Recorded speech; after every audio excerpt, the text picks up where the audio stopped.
Hey, what's up, everybody? Welcome again to my YouTube channel. My name is Ajasi Michael.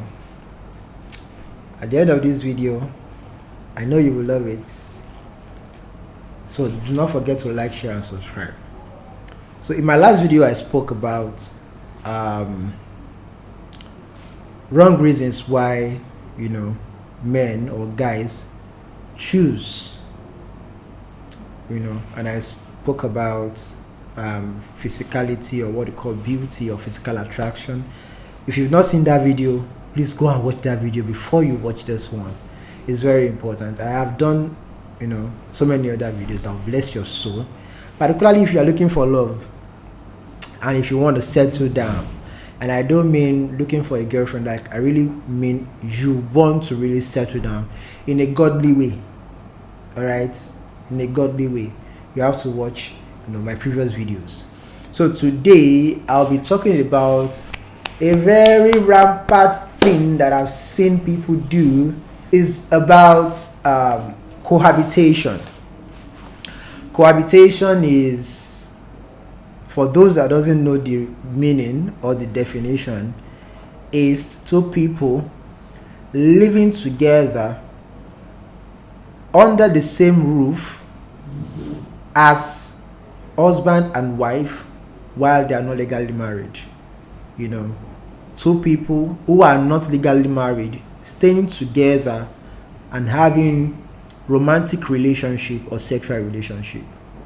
So that's cohabitation. And going by that definition is not 100% correct, because there are people who cohabited but never had sex with each other. And so, but the real definition is two people living together without a legal binding, which is marriage.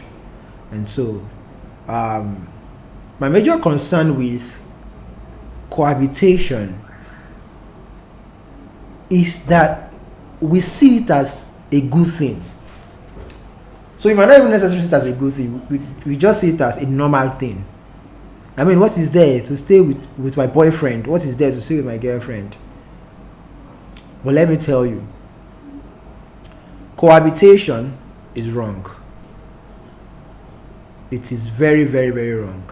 It is very wrong because you are not in legal custody of this person. And in fact, in the Western world, once you're able to stay with another person, you stay together under the same roof for at least 6 months, you are considered to be common law partners. You are considered to be common law partners. And so that's legal. What you will do is that go to the court and say, you see, this myself and this lady, we are living together, and so we want to have a legal agreement for living or to live with one another. So that's common law partner, for those that doesn't know. So as Christians, it is very wrong for you to cohabit. And I'm not going to give you a list of things, but I'm going to paint life scenarios to you. I'm going to tell you, stories of people that have actually done that, because most of the time we don't even understand the danger of what we do, particularly cohabitation. In fact, somebody coming to pass the night in your house has a lot of danger and consequence if you don't know. So number one, we are dead people walking. What I mean by that is, from the day we are giving birth to, we've signed the contract with death. And so when it will come is what all of us don't know, but it will eventually come. When it will come, how it will come, we don't know, but it will come. And so nobody knows the time. So what happens if you're cohabiting with somebody and something happens to the person and the person dies? Do you know the danger you're putting yourself into by cohabiting? Leave sexual sin, because that one is just like almost automatic, that once you begin to cohabit, you have to go into sexual sins. So you might not have sex, but romance will be there. You will kiss, you will do all of those things, because both of your body is not wood. So both of your body will react to one another. So what happens when she's cold and she's saying I'm cold? You will not hold her. Your body will not touch something. Your body will not react. Your body will react. Our own body too will not react. What is the distance between shoulder and mouth? That before you turn your side and she turns like this, kissing has started. So I'm sure that most people will not be able to make it out of cohabitation complete, except by divine grace. Except by divine grace. Alright, so cohabitation is very wrong. I've established that. Another thing is that you don't even really know the person you are cohabiting with. Let's even talk about spiritual issues. You know whether this person is a witch or a wizard, and you are accommodating that person you are in the name of love. What baffles me most of the time is what we do in the name of love. But when you understand the consequence of what you are doing, you know it's not love, it's just foolishness and stupidity. And so you will see this guy because he likes this girl, and this girl, so every time or most of the time, it's not the guy that will say come and live with me. It's the girl that will packing a little small. At the end of the day, she will become your wife. And so many things will begin to play out. And I've never seen where it ended well with cohabitation. It has never. Because it is there you will see, your deepest weakness and flaws. And there are some things that naturally, if you are distant from one another, you might not be privy to. And I'm not saying that necessarily detrimental, but it might just, turn you off or irritate you. That's one. Number two is that when you see yourself too often, you see yourself every day, every night. So nothing is new, nothing is fresh anymore. You're not longing to see this person. And that is why when people cohabit together, one of the major fights they have is that you don't call me, you don't chat me, you don't text me. But what should we do? What should he do? This is you that is seeing every day, every night. So should he be texting you hello while you're right beside him? And so most of the time we lose the flavor of relationship. We lose the flavor of dating. We lose the flavor of courting. You see, the longing. This is what makes relationship a bit sweet and adventurous. Is the longing. And so if what will make you long for him is no longer there, because once you are staying under the same roof, he's no longer longing for you. So once he's not longing for you, he will begin to long for another person. I'm sure you've heard this statement, as it's very true, that men are hunters by nature. And we are project driven by nature. So which suggests that once this person, is able to get you, is looking for another thing, you are no longer the project. You are no longer the very thing is hunting for. What happens? The taste of that relationship begins to wear out. It begins to go sour. It begins to fade. So that's one of the reasons why cohabitation is very bad. Number two, and I know it's not number two, but the next is that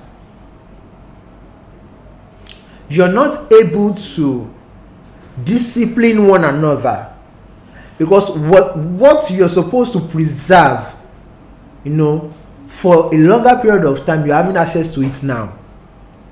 And so the love you're supposed to preserve, the romance you're supposed to preserve, even the sex you're supposed to preserve, for a particular time, while courting or while doing boyfriend and girl, while dating, you are enjoying it already. So what is left to enjoy?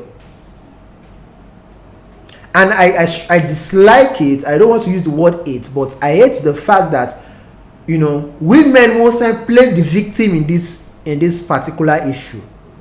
But most times they are not the victim. You liked one another. Nobody forced you to come and live with him or her. You liked one another. You stayed with one another. Something led to something. You enjoyed each other. Sex does not happen with one person. It happens with two. And so, he impregnated me. He slept with me. No. You slept with one another. You enjoyed one another. And now, the result is that you are pregnant for one another. If that makes sense, but it's not. It takes two. Sex does not jump on, pregnancy does not jump on a woman.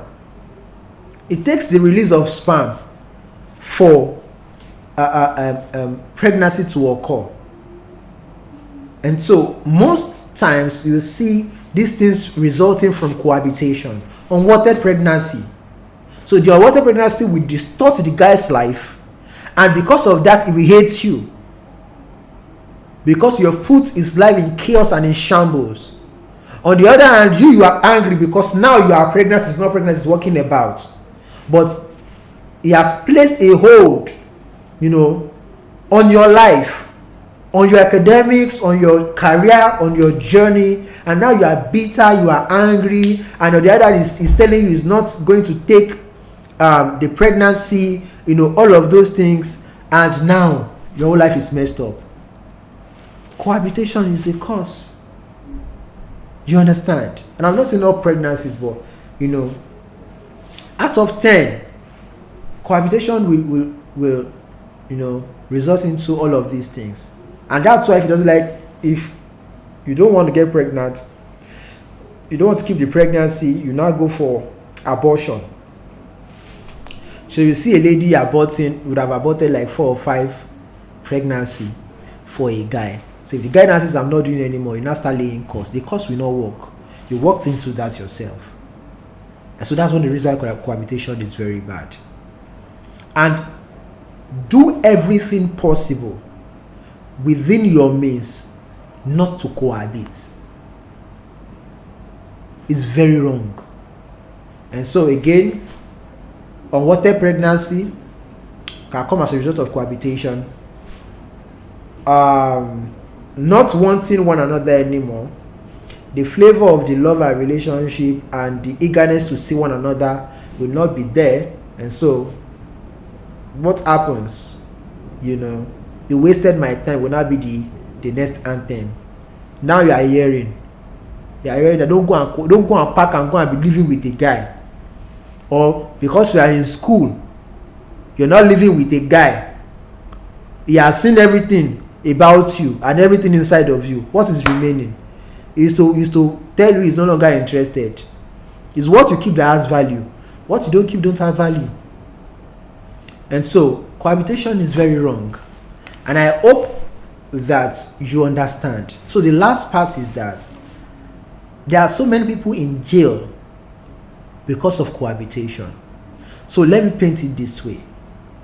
How will you feel if the person you claim that you love, that you like, you are into each other, nothing was going wrong, everything was going perfectly fine, you ate together, you played together, you watched the movie together in the evening, and now at night, after greeting each other good night, both of you went to bed, and by the time you wake up the next morning, you are calling this lady and she's stiff, she's gone, she's dead.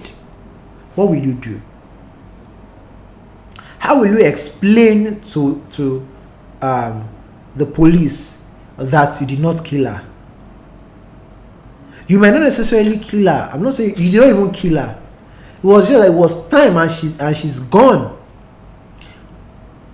But she cannot come back and explain to the police that you weren't the one who killed her. So for anybody that dies, the first people that are suspect are the family. Whoever is, if a man dies in his house, the first suspect is the wife and the cook and the children. So what happens? So you are the very first suspect of that particular incident, even though innocently you were not. But because you put yourself in that situation, the law will take its course. And because sadly the dead cannot, rise up and say he did not kill me and go back, you will suffer for it. And so a lot of people are in that shoe, in that particular state, where innocently did not do anything, but it was just time for the person to die and the person was gone. And because there was nothing as evidence to prove that they were the one who killed the person, they are in jail. So this girl is somewhere in the spirit world shouting, "He's not the one that killed me. It wasn't the one who killed me." But nobody could hear. So it's very sad. And I don't think you want that for yourself either.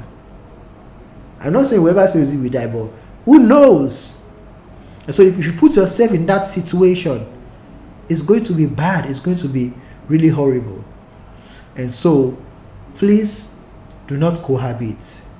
I beg you. It's very ungodly. It's very unchristianly. Do not cohabit. Wait patiently. In fact, sleeping over to a very large extent, I don't think whoever you are dating should pass the night in your house. If anything happens, you'll be the one that will hold responsible. You like the person, fine, you love the person, but you should not, because it's very dangerous. I hope this video has helped you. Again, no cohabitation. Thank you very much. Do not forget to like, share, and subscribe for more videos. Thank you. Bye bye.